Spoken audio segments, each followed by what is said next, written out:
Uncle Go Clip. With the rise of online, of everything being online, I think it's just gonna make everything a lot faster, and that has to be a like a part of it. You're from the Netherlands. Can you compare the situation in the Netherlands and Croatia a little bit, and what are some similarities? I'm sure you get that question a lot, but just to kind of get the main things that you noticed out of the way. Well, I mean, first of all, I left the Netherlands, of course, when I was 22. So I cannot really say that I have a lot of experience in terms of business in the Netherlands. My entire business career as an entrepreneur, I've done that in Croatia, not in the Netherlands. Mm-hmm.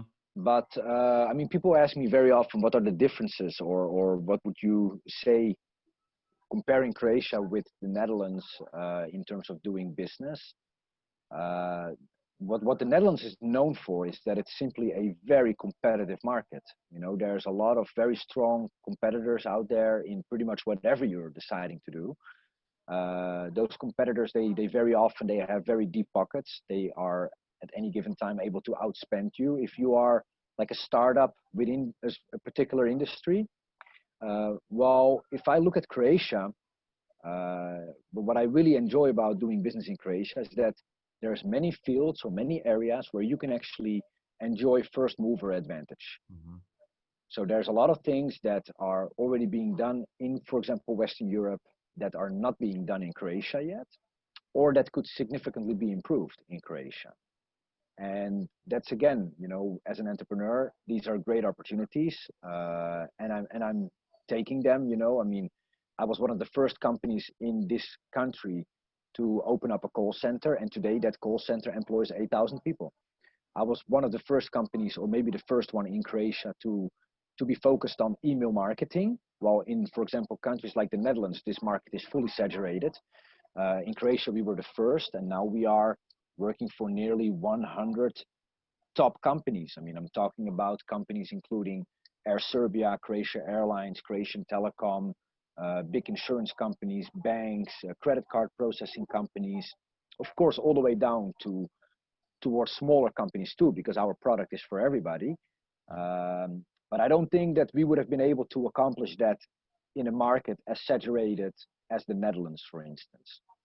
Now, of course, we have a possibility as a country to be a first mover when it comes to introducing a digital nomad visa.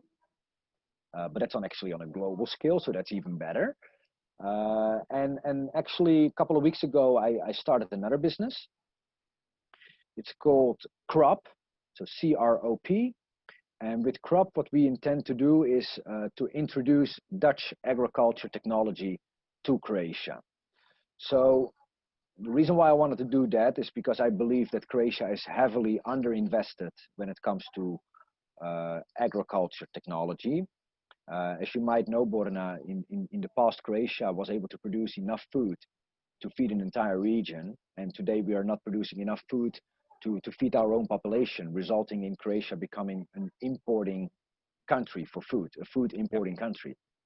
And to me, that's just utterly painful to even watch something like that. And if you look at other countries like the Netherlands, where there's like 10,000 hectares of greenhouse, you have countries like Italy with 30,000, more than 30,000 hectares of greenhouses.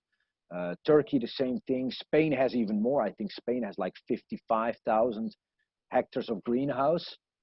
In Croatia, we have approximately 50 hectares of greenhouse. So, you know, they haven't even started with this. And that's again where I wanted to be among the first ones to really bring this Dutch technology to Croatia, with the ultimate goal that, first of all, in Croatia, we become less dependent on importing food, perhaps also less dependent on tourism, and hopefully one day we will become again an exporting nation like it used to be in Croatia. Hey, thanks for watching this video. If you want to see the full version, go to the Uncle Gold Podcast YouTube channel or watch the next clip.